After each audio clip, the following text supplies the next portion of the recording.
Good morning, good afternoon, good evening, depending on what time of the day it is that you're watching this video.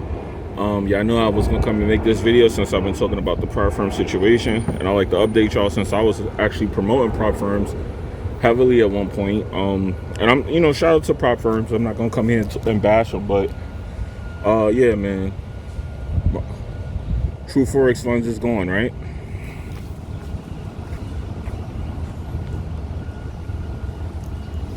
Yeah. So True Forex Funds is gone. I'm gonna leave that in. I'm not gonna edit that out. And you shouldn't be surprised because this is like what, round 3. This has been happening since February. Yeah. So pretty much what's happening right now, and I always told y'all this, and I talk about this a lot, is that these prop firms no longer have any losing traders because the situation with MetaTrader put them in a bad spot. And I know for some reason I'm the only one that talks about it from this perspective on YouTube, but pretty much they lost their tech. You know what I mean? They switched over to some of these newer platforms, and like I told y'all, these newer platforms, as a person who was in charge of a server for somebody who had a very popular podcast, they had over 100,000 subscribers. When we had to manage the server for them, I was surprised at how many of the people were on the server who were part of the subscription rate, because usually, I'm gonna get a little nerdy with y'all, usually the conversion rate for 100,000 people would be 10,000. So we were expecting about 10,000, but out of the 100K subscribers that this person had, he had like about 50 to 60,000 people on that server, and the server was it kept constantly crashing.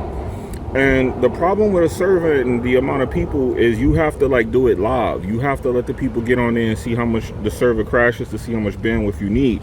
Now, you can always overshoot the bandwidth, but the problem is it's expensive. And a lot of these prop firms are running into that problem where they didn't understand that. They were young kids, apparently, from what I'm hearing. I'm not going to age shame them because, like I said, when you're in your 20s, you think you know, but you don't. But shout out to these 20-year-olds that's getting this money for real. A lot of y'all was out here eating bad, big. So I ain't going to knock that. But here's the thing, though. If you know, you know. And when it comes to the tech, if you don't overshoot it, you're going to always have a server that's going to crash. So you have, and I'm going to say names because it's not slander. It's just, this is my experience from what I saw. Trade Locker, ActTrader, DX Trade. The only two that I've seen that were actually, and I'll credit them now, that were actually somewhat decent was C-Trader. C-Trader wasn't bad, and so is Sway Markets. Those two are pretty okay. So people who want to use those, that's fine. I just created a robot to take all my trades from MetaTrader and send them to Sway Markets. So I'm messing with Sway Markets a little bit now. I'll probably start posting trades over there as well in a minute if you see that on the channel. So just to show that, show off my software, my tech. That's why it's good to be the tech guy yourself. But anyway, yeah, so with that being said, they're down, and pretty much the situation was MetaTrader leaving them, all the traders who were losing, who were on MetaTrader, they were like, oh, I don't like this new platform. They stopped trading. So, of course, the only people who were left were the profitable traders. Like I said, that 10%.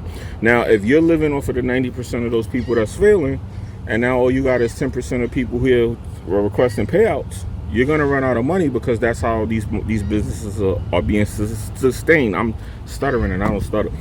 I need my coffee. But anyway, that's how the businesses sustain themselves, and that's why they're going under. So you're going to see this happening probably throughout the summer. You're going to see a couple more of these firms go. I happen to know about a couple of them that's leaving. My last couple of experiences with the prop firms were bad as far as getting payouts. One prop firm had me wait about 4 months for my payout, and that's when I knew it was time to stop really trading them.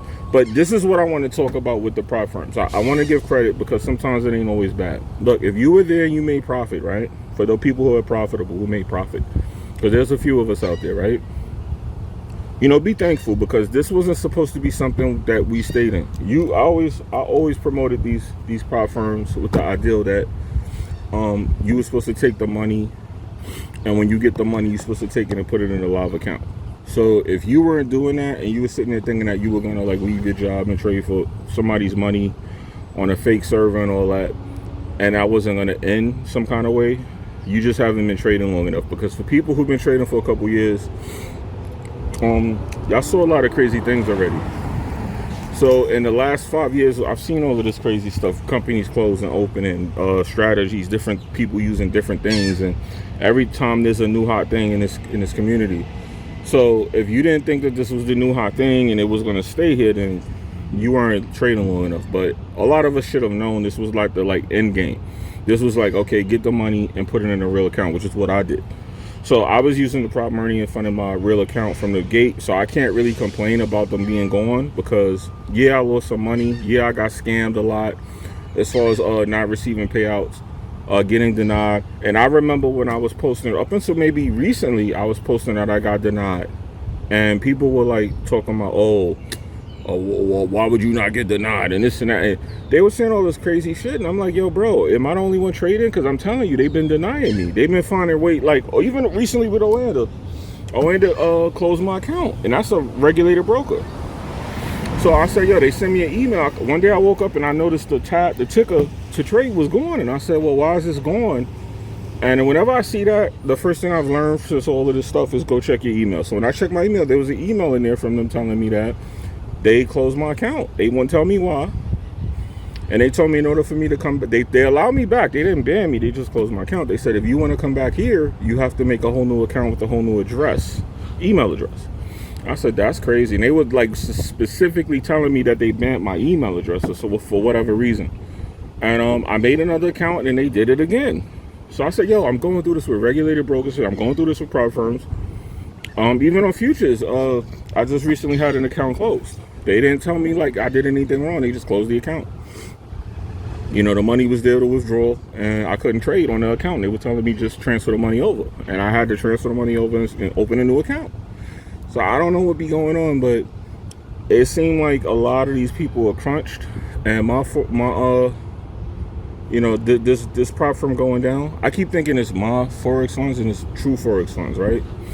But I can always mistake these two, and I have sponsorships of both of them. But yeah, they're going, man, and I mean, it's not really a surprise. I'd rather them close now and then sitting there, people trading and getting payouts and not receiving them, like they're winning payouts and not receiving them. So I'd rather them just close now and just leave it like that, because like I said, one of the prop firms that denied me my payout for a long time is still running. I'm surprised. I'm waiting to see them close, because I'm going to run and make this video when they close. And when they close, I'm gonna be like, yeah, they didn't pay me. I'm gonna get into the details about them, because they really did me the worst. I had like 3 payouts that they didn't give me. But we're here. I feel like I'm beating a dead horse talking about this at this point. But I figured I'd come here and let y'all know that with MetaTrader being gone, they don't have the tech to hold all of these traders, because people are scrambling. C-Trader seems to be doing okay. And that's because everybody didn't just jump ship to C-Traders, because they got diversified. They got split up between DX Trade, C-Trade, and what's the other ones that they're using? Yeah, it's really much those two. So it's those two, and then you got Sway, which is independent, right? They got all the black folks, all of us. I can say that because I'm black, right? We all kind of over there with our chicken and watermelon, because that's kind of how they promote Sway, and I'll be laughing at that. But it's all good. Like I said, the tech is pretty good. I'm actually impressed with their tech. But my problem is whatever's going on with medical, so I would prefer that to be rectified, so that we don't keep going places and they keep getting shut down.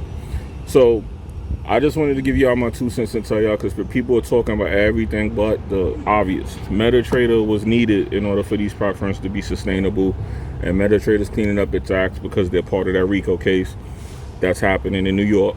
And that RICO case is causing MetaTrader to clean up their act. So any broker that's not directly dealing with them and regulated, they're getting rid of them. So if you go to the CDC, the Federal Trade Commission's website, and look at the red list, you'll see that a lot of brokers were up there. It's about 60 of them up there, and they're pretty much all brokers that we've been using.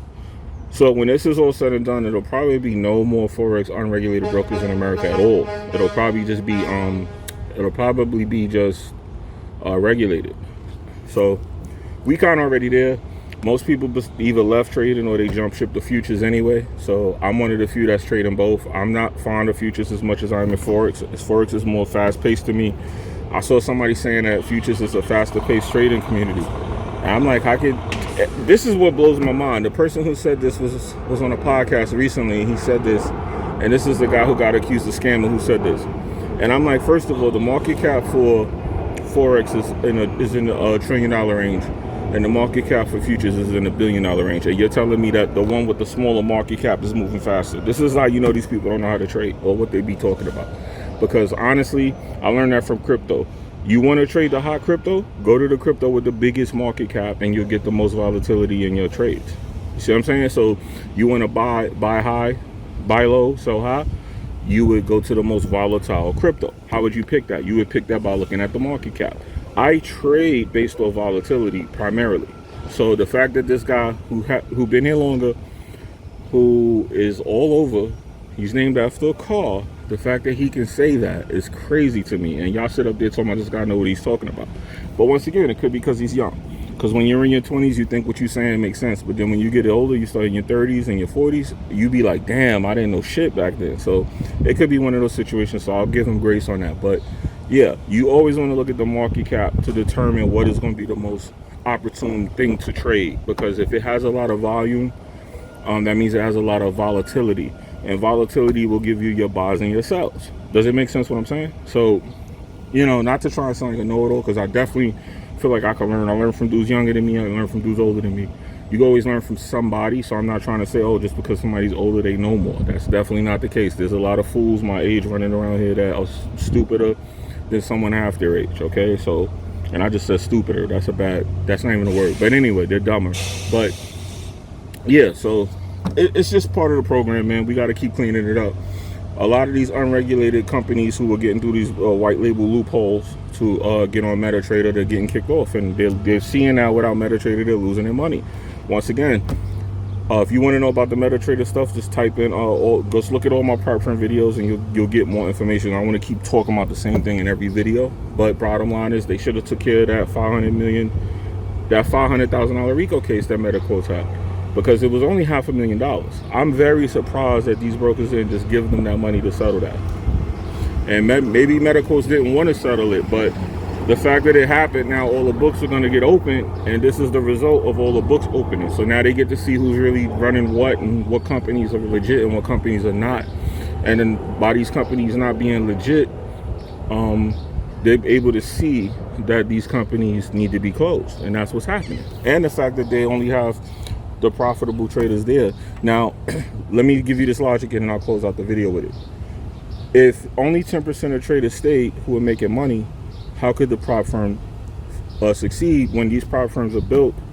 And I see these people saying they put 100,000, $500,000 into these prop firms. No, these numbers are ridiculous, because yeah, you have to pay the tech providers, and they're definitely overcharging y'all, because server tech is always expensive. It's very expensive to buy server tech. But at the end of the day, the numbers are definitely not real. Those numbers that I hear about, they're paying these people $250,000 a month and all this stuff, this is nonsense, okay? So this is why they have to look into these companies, because a lot of the stuff that they're saying is happening is just ridiculous. You're paying your staff $2 million, and all that stuff is just ridiculous. The numbers are just way too ridiculous. And this is the problem, because you're living off the 90% of people and paying all of these fees and paying all these people, and everybody's just pretty much greasing each other's palms off y'all money. So it's kind of good. Like I said, I hate that it happened, but I'm glad that, you know, it's happening, because they're going to clean up everything, because these people have been living off y'all money. And I've been telling y'all this for years on this channel. Y'all are very important to these people, and they live off y'all. They don't live off the actual trade, and they live off of the money that y'all lose in the market.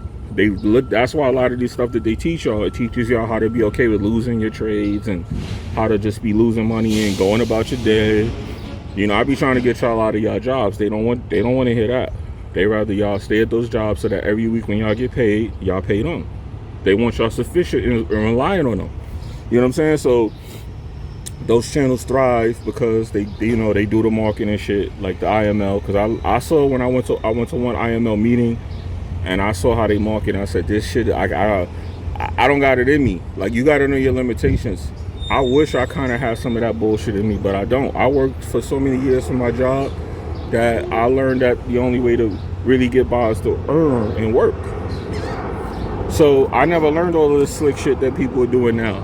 So it'd be harder for me to kind of get by, because that ain't my character. So if I start trying to get slick, y'all gonna be like, what the fuck? I'm gonna look awkward to y'all. You know what I'm saying? Trying to be some marketing dude and some guru. So all I could do is just keep it real with y'all. And for the few of y'all that appreciate that, y'all will understand what I'm saying. But for the rest, they'll be like, ah, he ain't got no Lambo with a card. So it is what it is. But like I said, man, we here. So we're gonna see more of these things close. I don't feel like I gotta post every time one of these prop firms closes. I actually was trading on this prop firm myself too, and it wasn't bad. But like I said, when you only got 10% of traders there that's profitable, when we start trying to ask for those payouts, and it's, you know, you get an email talking about contact me. This is how it starts too, by the way. You get that email and they tell you contact us back at this such and such time. That's a bad sign. That means they ain't got the money. Then if you don't, that's an excuse for them to be like, oh, well, we told you to do this and you didn't do it. So now you got to contact us at this and this time. And this is the shit that you go through and they not going to pay you, dog. So when I saw that happening, every firm that did that to me, I stopped trading immediately with them because I just had a feeling that the day was here and we here now. So I'm in the video now. I'm getting ready to go do these one-on-ones with these clients. And hopefully if you're in the mentorship, you go check out this video, and thank you to everybody that's been putting reviews up on the website. I'm gonna get out of here. Y'all be good. Peace.